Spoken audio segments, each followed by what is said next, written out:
पहला क्वेश्चन आपके सामने है, क्या मेरे पास कार है? Translate the following sentence into English.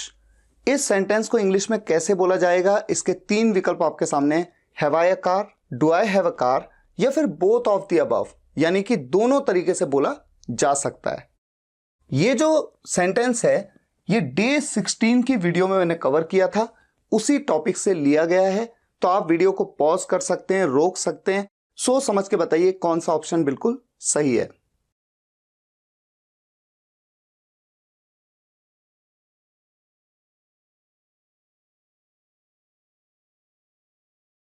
आप में से अधिकतर स्टूडेंट्स ने ऑप्शन सी को चुना होगा, ये सोचते हुए कि दोनों तरीके से हम इस सेंटेंस को बोल सकते हैं। ऐसा इसलिए, मैं थोड़ा सा एक आइडिया देता हूं। जैसे मुझे कहना है कि वो मेरा दोस्त है, तो मैं कहता हूं ही इज माई फ्रेंड। और अगर मुझे कहना है कि क्या वो मेरा दोस्त है, क्या लगाया तो इज को शुरुआत में ले आते हैं और कहते हैं इज ही माई फ्रेंड। ये बात बिल्कुल सही है कि क्या वो मेरा दोस्त है को हम कहते हैं इज ही माई फ्रेंड। इसी तरह से आप अच्छे लड़के हो, you are a good boy. अगर इस सेंटेंस को कहना हो कि क्या आप अच्छे लड़के हो, क्या से शुरुआत करके इसको प्रश्नवाचक इंटेरोगेटिव बनाना हो, तो हम आर को शुरुआत में ले आते हैं और हम कहते हैं are you a good boy, क्या आप अच्छे लड़के हो। ये बात भी बिल्कुल सही है। ठीक उसी तरह से अगर मुझे कहना है कि मेरे पास कार है, तो जनरली हम सब जानते हैं कि सेंटेंस इस तरह से बनाया जाता है, आई हैव अ कार। और अगर इस सेंटेंस को इंटेरोगेटिव बनाना हो कि क्या मेरे पास कार है, तो क्या के लिए हैव को शुरुआत में ले आओ, हैव आई अ कार। ये सोच करके आपके मन में शायद आ सकता है कि ये बिल्कुल सही सेंटेंस है, और इस तरह का सेंटेंस मैंने आपको डे 16 में बताया है। तो आपको लग सकता है कि दोनों तरीके से सेंटेंस को बोला जा सकता है, जबकि मैं आपको बता दूं कि ऐसा बिल्कुल नहीं है। इसका सही ऑप्शन है ऑप्शन बी। इस तरह से सेंटेंस को कभी नहीं बनाया जा सकता। यह बात मैंने आपको डे 16 में बताई थी, क्योंकि जब भी सब्जेक्ट के पास कुछ है, ऐसे में डू या डज का यूज होना जरूरी है। सब्जेक्ट यहां पर आई है, आई के साथ डू लगता है। अगर मैं कहता क्या उसके पास कार है, वो कोई एक लड़के की बात होती, क्या उसके पास कार है, does he have a car.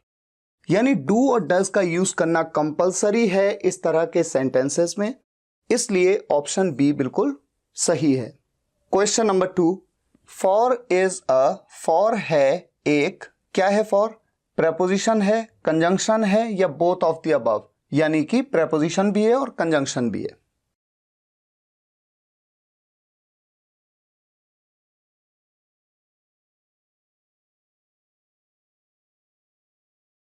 इस क्वेश्चन का सही आंसर है बोथ ऑफ द अबव, यानी कि फॉर एक प्रेपोजिशन भी है और एक कंजंक्शन भी है।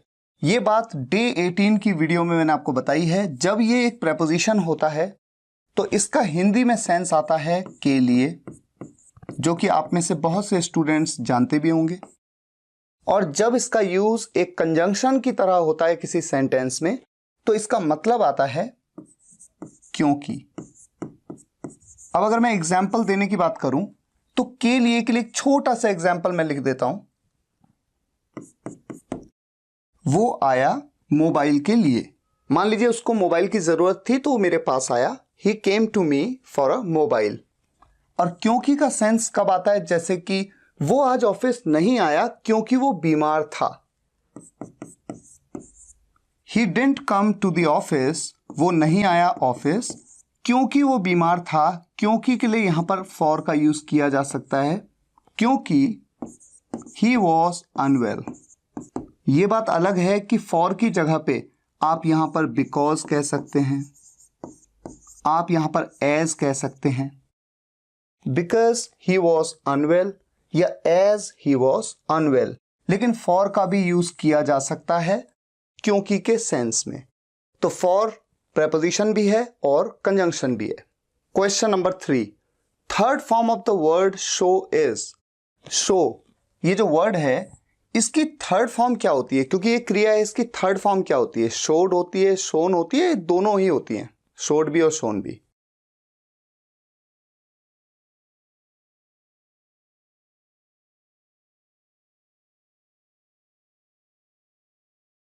इसके बारे में मैंने आपको डे 5 की वीडियो में बताया था, जिसमें बहुत सारी क्रियाएं, बहुत सारी वर्ब्स मैंने कवर की थी, उनकी तीनों फॉर्म्स आपको बताई थी। सही ऑप्शन है बोथ ऑफ द अबव, यानी कि शो की थर्ड फॉर्म शोड भी है और शोन भी है। क्वेश्चन नंबर 4, उन लड़कों के पेन, उन लड़कों के पेन, इस बात को कैसे बोला जाएगा? क्योंकि किसी सब्जेक्ट में हो सकता है उन लड़कों के पेन नीले हैं, तो उन लड़कों के पेन के लिए आप क्या बोलोगे? आपके पास 4 विकल्प हैं, सोचिए।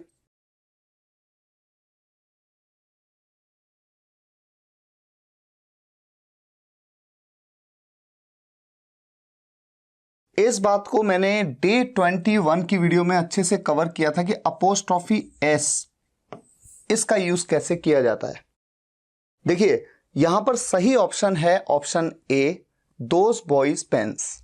जब भी कोई ऐसा वर्ड हो जो कि प्लूरल हो और उसकी एंडिंग एस से हो, तो उसके बाद अपोस्ट्रोफी एस नहीं, केवल अपोस्ट्रोफी लगता है। जैसे यहां पर अपोस्ट्रोफी के बाद एस लगाया, ये गलत है। और यहां पर बॉयज, ये कोई एक लड़का है जिसका, जबकि यहां एक लड़के की बात नहीं हो रही, एक से ज्यादा लड़कों की बात हो रही है।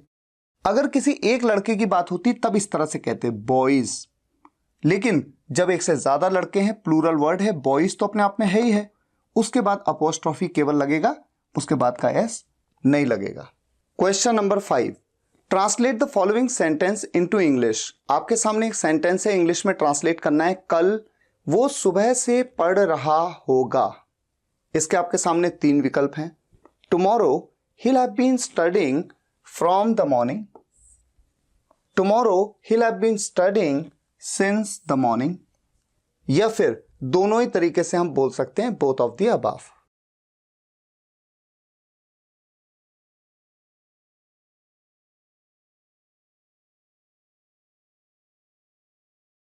ये जो सेंटेंस है, कल वो सुबह से पढ़ रहा होगा, रहा होगा, रही होगी, रहे होंगे, और सुबह से, समय से की बात हो गई, यानी कि ये फ्यूचर परफेक्ट कंटिन्यूअस टेंस का सेंटेंस है। और ऐसे सेंटेंस को मैंने डे 23 की वीडियो में आपको अच्छे से बताया था कि जब हम कह रहे हैं कल वो सुबह से पढ़ रहा होगा, कल, टुमारो, आने वाले कल में वो सुबह से पढ़ रहा होगा, तो वो सुबह भी आने वाले समय में ही आने वाली है, इसलिए वहां पर सिंस का यूज नहीं किया जा सकता, बल्कि आपको फ्रॉम का यूज करना होता है। ये बात मैंने डिटेल में आपको टेंस में डे 23 में समझाई है। तो सही विकल्प है ऑप्शन ए। इस तरह से आप ये देख रहे हैं कि अब तक 5 क्वेश्चंस में आपके कितने मार्क्स आए। आप इस चीज को नोट भी करते चलिए। अच्छा, मूव करते हैं नेक्स्ट क्वेश्चन पे। क्वेश्चन नंबर 6, उसका कोई भाई नहीं था। इस सेंटेंस को आपको ट्रांसलेट करना है। कैसे बनाएंगे इंग्लिश में, कैसे बोलेंगे आप? आपके सामने विकल्प हैं। He did not have any brother, he had no brother, there was no brother of his, all of the above।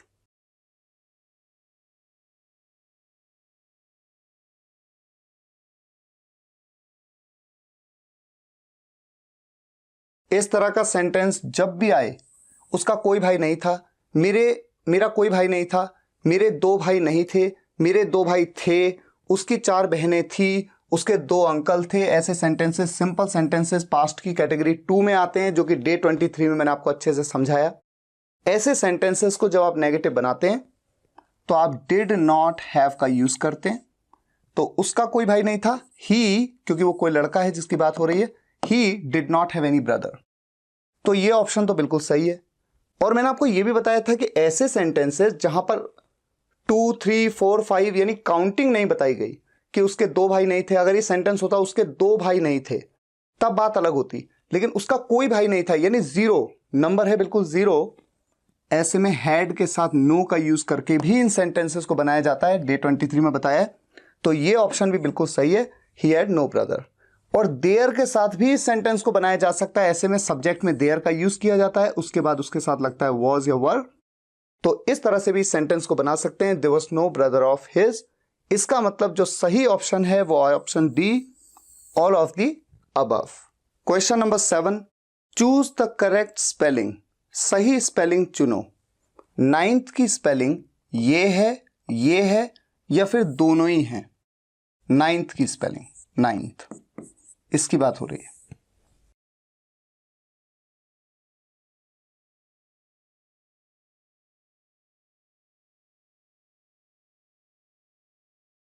Generally होता क्या है कि जब हम सोचते हैं 9 तो हम कहते हैं 9 की स्पेलिंग होती है NINE और 9th कहा तो TH लगा दिया, इसलिए कंफ्यूजन हो सकता है, जबकि ऐसा नहीं है। 9th की स्पेलिंग होती है NINTH, तो सही ऑप्शन है ऑप्शन बी NINTH।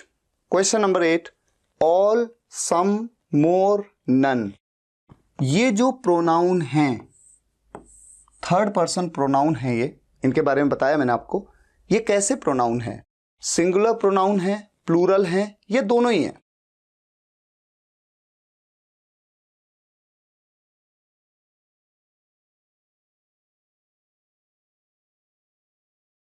इस क्वेश्चन का सही ऑप्शन है ऑप्शन सी, यानी कि ये ऐसे प्रोनाउन हैं जो कि कहीं पे तो सिंगुलर हैं और कहीं पे प्लूरल हैं। इस बात को डे 21 में मैंने आपको पर्सनल प्रोनाउंस में समझाया है, और इसीलिए जब हम कहते हैं ऑल इज वेल, सब ठीक है, या फिर जब हम कहते हैं, जैसे आपसे कोई पूछे कि आपकी फैमिली में सब कैसे हैं, मम्मी पापा भाई बहन सब कैसे हैं, तो आप कह सकते हो ऑल आर वेल।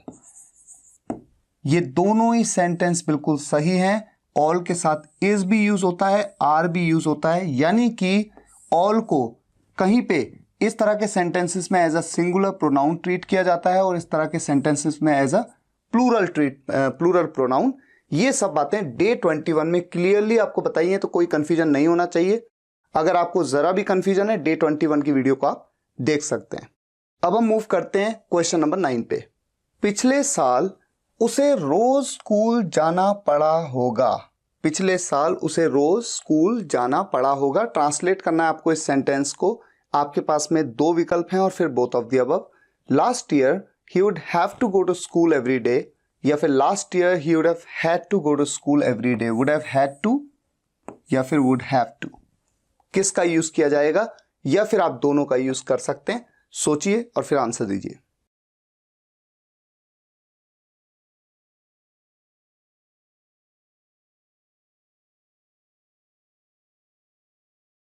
उसे रोज स्कूल जाना पड़ा होगा। सब्जेक्ट को बीते कल में किसी काम को करना पड़ा होगा, किसी भी काम को, जाने के काम को करना पड़ा होगा, ऐसे में वुड हैव हैड टू का यूज किया जाता है। ऑप्शन बी बिल्कुल सही है। पिछले साल उसे रोज स्कूल जाना पड़ा होगा। Last year he would have had to go to school every day.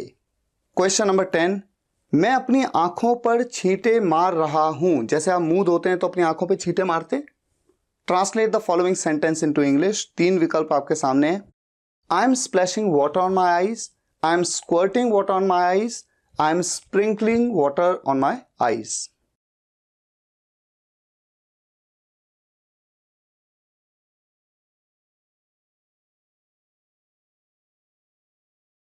Correct option is option A, I am splashing water on my eyes. Day 5 की वीडियो में जब मैंने बहुत सारी वर्ब्स कवर की थी, बहुत सारी क्रियाओं को कवर किया था, तब मैंने आपको बताया था एक आइडिया के तौर पे, स्प्लैश, जब आप अपनी आंखों पे छींटे मारते हैं, अपने चेहरे पे छींटे मारते हैं, या कोई गाड़ी जा रही है उसने आप पे छींटे मार दिए, कीचड़ के छींटे आप पे मार दिए, या फिर होली में जब आप किसी पे कलर मारते हैं, उसे कहते हैं स्प्लैश करना। ठीक है। स्क्वर्ट क्या होता है? जब आप पिचकारी से बहुत तेजी से पानी निकालते हैं, या किसी पाइप से जब आप पाइप को दबा देते हैं, जैसे कार को धोते हैं आप तो पाइप को दबा देते हैं, तो उस समय जो स्प्रे सा होता है, तेजी से पानी जाता है फोर्स के साथ में, उसके लिए स्क्वर्ट का यूज करते हैं। और जब आप छिड़कते हैं, जैसे पानी को इस तरह से, पानी की बूंदों को छिड़कते हैं, तो उसके लिए आप स्प्रिंकल वर्ड का यूज करते हैं। स्प्रिंकल, SPRINKLE, और जब ING फॉर्म में आ गया तो E हट गया और ING आ गया। तो इन तीनों वर्ड्स का मतलब वैसे पानी से ही है, लेकिन थोड़ा सा सेंस में फर्क है, यूज में फर्क है। तो यहां पर सही ऑप्शन है ऑप्शन ए। क्वेश्चन नंबर 11, उसके पास कुछ तो होना ही चाहिए था। उसके पास कुछ तो होना ही चाहिए था। He ... at least something. चार ऑप्शंस आपके सामने हैं। Should have to have, should have had to have, should have to had, should have to B.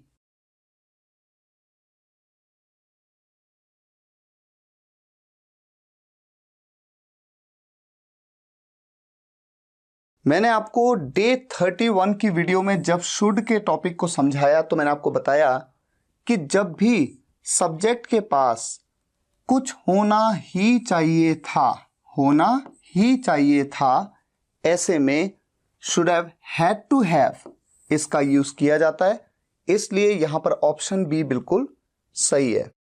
तो अगर मैं इस सेंटेंस को बनाऊंगा तो कैसे बनाऊंगा? He should have had to have at least something. Question number 12, Nitin 5 बजे घर पर होता है, आप आ जाना। ट्रांसलेट करना है इस सेंटेंस को। 3 ऑप्शन आपके सामने हैं। Nitin is at home at 5 o'clock, you come. Nitin is to be at home at 5 o'clock, you come. Nitin has been at home at 5 o'clock, you come. सोच समझ के आंसर कीजिए।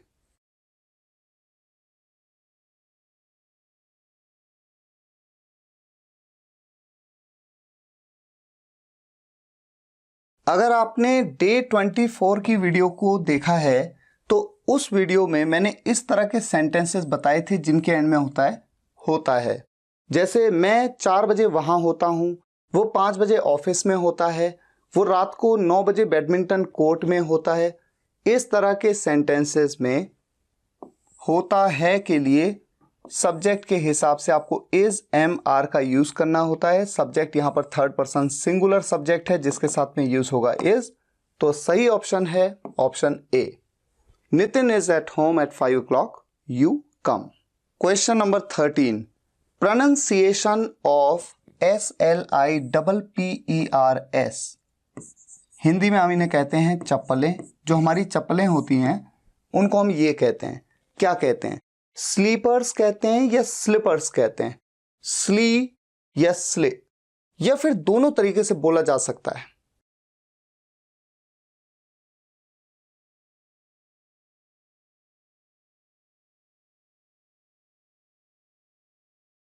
ये बात तो मैंने आपको इस कोर्स के डे 1 पे ही बता दी थी, जब मैं आपको प्रोनाउंसिएशन यानी उच्चारण बता रहा था कि हमारी जो चप्पलें होती हैं उन्हें कहा जाता है स्लीपर्स। और कई लोग गलती करते हैं, कहते हैं स्लीपर्स ले आना, स्लीपर्स, स्लीपर्स नहीं, slippers. Question number 14, pronunciation of BECAUSE। क्या है इसकी प्रोनाउंसिएशन इस वर्ड की? बिकॉज या बिकॉज, या दोनों ही तरीकों से बोल सकते हैं।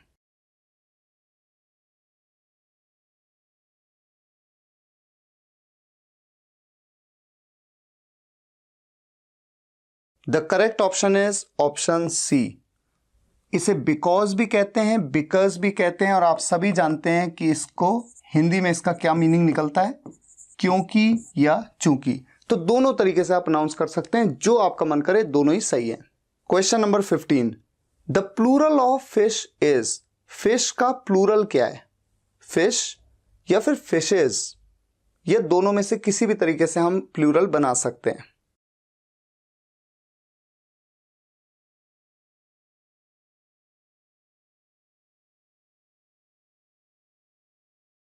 इस बात को मैंने आपको डे 7 की वीडियो में बताया है कि कब फिश का जो प्लूरल होता है वो फिश ही होता है, और कब फिश का प्लूरल फिशेज होता है, यानी दोनों ही इसकी प्लूरल फॉर्म्स हैं। तो ऑप्शन सी बिल्कुल सही है, both of the above. Question number 16, वो आजकल स्कूल जाता होगा। इस सेंटेंस का सही ट्रांसलेशन क्या है? He would be go to school these days, he would be going to school these days, he would go to school these days, या फिर चौथा ऑप्शन है बोथ बी एंड सी। ये दोनों ही सही हैं।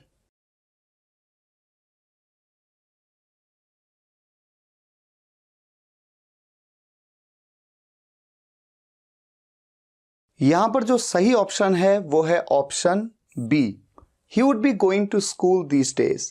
आप में से कुछ लोग सोचेंगे आईएनजी का यूज क्यों हो रहा है, यहां पर तो रहा, रही, रहे कहीं पे भी नहीं आ रहा है। लेकिन इस बात को समझने के लिए आपको डे 24 की वीडियो को समझना है, देखना है। जब मैंने आपको ये बताया था कि जो भी सब्जेक्ट है वो आजकल स्कूल जाता होगा, जब भी सब्जेक्ट किसी काम को करता होगा, किसी भी काम को करता होगा, ऐसे में वुड बी और उसके बाद जो भी काम है उसके साथ आईएनजी का यूज करके सेंटेंस को बनाया जाता है। तो ऑप्शन बी बिल्कुल सही है। क्वेश्चन नंबर 17, आपको उससे मिलना पड़ जाता। You dot dot dot dot have had to meet him. बताइए, कुड लगेगा, मे लगेगा, यहां पर माइट यूज होगा, या all of the above?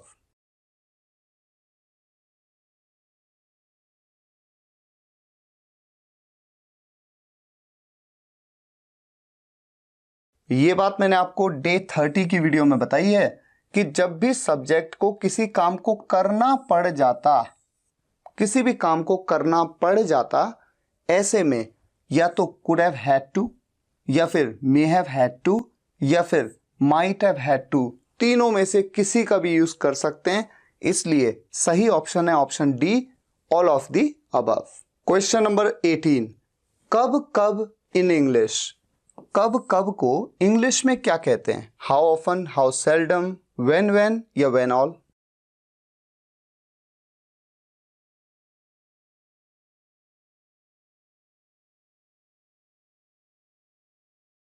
Day 9 की वीडियो जिसमें मैंने आपको WH फैमिली मेंबर्स के बारे में बताया है, वहां पर अच्छे से समझाया था, तो कोई कंफ्यूजन नहीं होना चाहिए। सही ऑप्शन है ऑप्शन ए, हाउ ऑफन। जैसे मान लीजिए मैं आपसे कहूं कि आप कब कब दिल्ली जाते हैं, आप कब कब दिल्ली जाते हैं, how often do you go to Delhi. ठीक है, नेक्स्ट क्वेश्चन, वो सुबह कहां रहा होगा। वो सुबह कहां रहा होगा। आपके सामने 3 ऑप्शन है। Option A, where would you be in the morning. Option B, where would you have been in the morning. Option C, both of the above.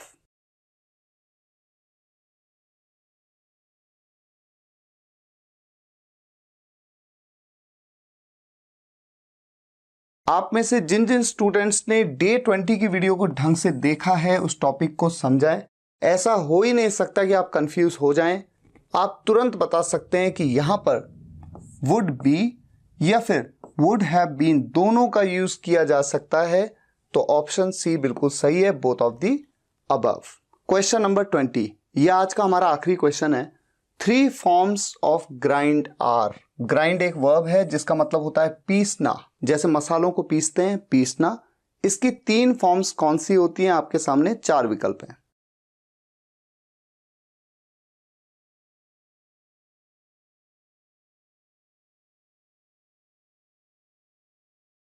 इस क्वेश्चन का सही ऑप्शन है option C, grind, ground, ground.